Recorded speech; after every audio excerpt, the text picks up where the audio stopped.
Hey everyone, and welcome back. So today we're going to be reviewing the Skull & Co. Protective Case Bundle, which pretty much groups together what they call their Maxcarry case here right on my left, and the crystal case grip for the Nintendo Switch OLED. Now just before we get into the details about the bundle, I just want to be clear with all of you out there. The only difference between the OLED version and the regular Switch version is the sizing of the basic case. So everything we're going to be saying today about the OLED version would be identical for the regular Switch version. It's simply a size difference with the fitted case. And just for anyone out there that didn't already know, there is a slight few millimeter difference in size between a Nintendo Switch OLED and the regular Switch, which is why, as I just said a couple of seconds ago, fitted cases won't be able to work on both models. This was sent to me by Skull & Co., but this is in no way a sponsored video. They contacted me about a month ago and asked me if I wanted to take a look at their bundle. Since we hadn't covered anything quite like this yet on the channel, I accepted. However, this isn't going to be just all the positive things about the case. We're going to look also at some of the downsides of this option if you are looking at getting it for your Nintendo Switch. And as a side note as well, however, I'm going to be covering the grip and the case sort of separately, because if you are already the owners of the NYXI joypads, I think you're really going to want to listen at least to the case portion of the review, because at least on the case end, I've got to tell you right away, this has become my favorite go-to case for my Nintendo Switch OLED.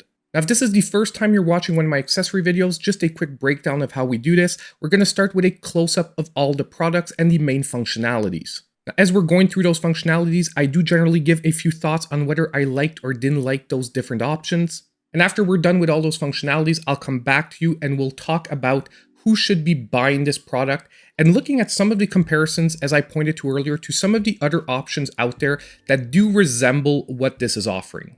Now, just don't forget, as you're watching the video, if you are liking this type of content and you want to help support the channel, one of the best ways you can do that is just to hit that like button.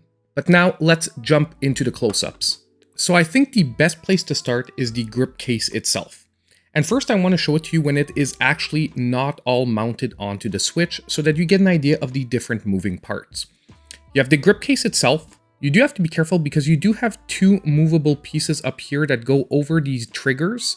And these could fall out. So if ever you do store the grip case separately, make sure that you take care of putting these away because you could theoretically lose them. Number two, after that, you've got the choice of three different grip options. You've got these that are the smallest and basic options. They just add a little bit of roundness behind the Joy-Cons, which a lot of people appreciate, and for someone with very small hands or a child are a great option. Now this one is the biggest and most rounded of the grips and will probably be very good for someone with larger hands. And in the middle, we've got these, but it's really a question of personal taste. You're going to have to try out each one of the two sets and see which one fits you better if you have slightly larger hands. But not only that, you can also mix and match. And when I will show you my preferred setup, that's actually what I ended up doing. So now really quickly, I put the triggers aside so we can look at how you normally install it on your Switch. It's pretty easy. First, you're going to want to take the case without the grips installed. You're just going to want to make sure that your two trigger covers are there at the top. And then you're going to want to drop your Switch in triggers first. Now, I'm trying to do this on camera with my arms extended, so it is a little bit more difficult. But overall, it's not any harder than that. And your Switch normally should be good to go. Now, if we look, we have access to all the basic buttons here. Everything is good to go. You could actually even play with just your grip case like so. But obviously, that's not what we're going to do here. So once you have that done, let's just put this on sleep mode. We're going to flip it over, and now you're going to want to install your grips. And as I said earlier, I do a mix and match. So on the left side, don't forget now we're reversed. On the left side of my Switch, I put the medium grip, and on the right side of the Switch, I put the larger grip. Now, installing the grips themselves is super easy. All you need to do is basically line it up here, press upwards, it'll click into place, and your grip is installed. By the way, removing them is as simple as just putting pressure downwards and your grip will remove. At the same time, they do lock in tight enough that I've never lost one while playing. Then we just switch over to the other side and we do the exact same thing for the other opposing grip. And we have our setup ready to get gaming. Now, as I pointed to earlier, the reason I mixed and matched is after a month of gaming and trying every setup, this is ultimately with this grip case what I preferred. I wanted the medium one here on the left side, so I'm a little closer to this joystick if I need to use it. At the same time, accessibility to the D-pad is pretty comfortable. However, I liked having the bigger grip here on the right side because I want to be a little further out in case I need to use this joystick. It is actually more comfortable the further out you are. This is where I fell perfectly, and using the buttons once again is very comfortable. Now next, I want to talk about one of the points that I actually liked a little bit less about this case, and that is the trigger covers at the top. I understand why they're necessary here because without them, the accessibility to the triggers would be very low. But unfortunately, the added mushiness to me, I just didn't like the feeling as much as the basic triggers themselves. But once again, if you're using the grip case, I understand why they're necessary here. It's just something to be aware of, that it will add a little bit of mushiness to the triggers. But other than that, I've got to say it's a very comfortable setup. And ultimately, the only gripe I have with it, other than the top triggers, are the gripes that come from the Joy-Cons themselves.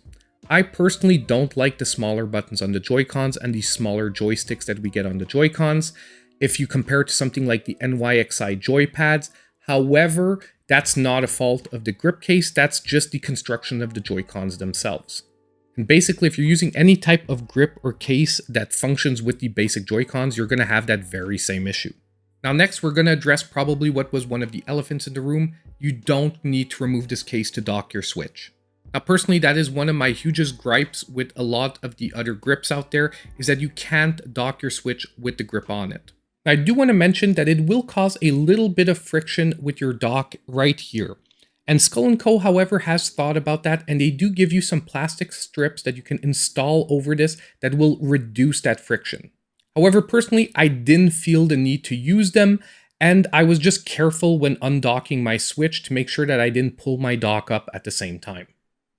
So now we're going to switch over to the case. And first thing I've got to tell you, this feels like a very high quality case. Meaning that even if you drop your Switch while it's in this case, I would have no worry that it would survive the drop. Not only that, but you can also tell that these zippers are high quality. It isn't going to be one of those cases that after zipping it a dozen times, you're going to start to have problems with the zipper. Now, just before we open it up, I'm going to give you a full view of the exterior of the case, but there isn't that much to see here. There's a little indentation here in the back, but we're going to see why that's there after. And you've got a very decent handle here at the top. But other than that, visually, it's just a very clean case. So now if we take a look at the inside, and yes, the main point of this case is that it accommodates the Switch while it's on the grip case without having to remove it. It also has an added level of protection for the screen that you can close here, and you have place for 10 extra Switch games here at the top. Now you also then have a huge storage section here at the top that can really easily accommodate a Nintendo Switch charger, and not only the USB version, the version with the power brick. Now that's not all. There actually is one last thing that I really love about this case, and that is right below here, you actually have an extra compartment that you can use to store things underneath the Switch. And this little storage section is probably one of the primary reasons this case has become my preferred one, because it's large enough to accommodate my Bluetooth headset, and the middle part to my NYXi Joy-Cons. And just to show you, no problem, your full Switch can fit in inside afterwards. And just in case you're wondering why I'm mentioning the NYXi Joy-Cons, unfortunately no, the case is not large enough to fit them while they're on the Switch. However, they do fit in perfectly separately like this. And personally, from now on, this is the case I'm using when I need to carry around my Switch, like so. Why? Because I've got everything I need. I've got my Joy-Cons, I've got the Switch, I've got my Bluetooth headset, and I've got the centerpiece in case I need to play in tabletop mode. So that brings us to the final functionality that I want to mention about this case, and that is the fact that it can also serve as a station for when you're playing in tabletop mode. If you see these little indentations here on the side, that's so that you can set this up here at the angle you prefer. Then all you do is drop your Switch here in front of it, and now you have your own gaming station for tabletop mode. Now we are going to speak to this a little bit more in the conclusion of the video, but overall, as I said earlier, whether you actually like the grip case part of this or not, this is ultimately my new favorite Nintendo Switch case overall. So now let's jump into that conclusion. So now that we're done the close-up section and looking at all the different functionalities of this case, now it's time for the real talk. Who is this good for? And probably the best place to start is price. Now, I'm going to be linking the website down below since they were gracious enough to send me this for free. Although, like I said, it's not sponsored. I don't have a discount code. I will be linking their website down below just in case you want to make sure you're picking up the exact bundle I got. But basically, the case and grip combo that you're looking at here will cost you around the $40 mark. If you're picking up the case on its own, it's around the $30 mark. If you're picking up the grip on its own, it's closer to the $20 mark, with the actual original Switch versions generally being a few dollars cheaper. So price-wise, this puts it pretty much in the same category as a lot of the Satisfy bundles. Depending on whether you're getting one item on its own, there are some times where the Satisfy is cheaper, other times where this is cheaper, but price-wise, we're dealing with the same range. Now, if instead we compare it to something like the NYXI Joy-Cons, obviously this is a cheaper option. The grip case will come in cheaper on its own, and if you get the bundle, we're talking about the same price as these, but you're also getting a case plus the grip. Now, however, if we move beyond the price and we really start talking about the advantages as a gamer to this option. Personally, after a month of gaming, it isn't my preferred overall option. However, I do think that there are a lot of advantages for this nonetheless, depending on who's picking them up. And most of the things I actually didn't like about the gaming setup for this don't have to do with the case itself, rather have to do with the Joy-Cons. I personally find that the Joy-Con joysticks are too small, the buttons are too small on my personal end, which is why, personally, I prefer something like the NYXI Joy-Cons. Now that being said, however, I have large to medium-sized hands. For fun, I gave this setup to my daughter because my daughter cannot play with the NYXI Joy-Cons. She finds them way too big. For her hands, it just doesn't fit well. And on her personal end, she way preferred the whole setup with the grip case. Why? Because on top of it, she could personalize it, and she was using a different setup for the grips than I did. She used the smallest one on the left side, and she used the medium one on the right side. And I think that that is one of the huge strengths for this grip combo, is that especially if your Switch is going to be in multiple hands, because of the personalization options to the different grip options, it's a little bit easier to get a decent setup for a huge variety of people. Secondly, there's also the slight protection factor, because when you're doing something like the NYXI Joy-Cons, when you're doing something like a standard grip, I wouldn't really say there's an added level of protection for your Switch. Now, of course, the screen in this setup doesn't have any added protection. You can always add on your own screen protector if you wish, but nonetheless, I would still say that the grip case combo does offer a small layer of protection if I drop my Switch. So giving this to one of my kids, my OLED model, because it's generally the one I use for the channel, I was slightly less worried in the grip case than when I handed to them with the NYXI Joy-Cons or just a normal grip. And overall, I think that that is one of the biggest strong points of the grip case. It's that versatility. Also, on top of it, over a standard grip, just the fact that I can dock it while it's in the grip case is a huge advantage for me.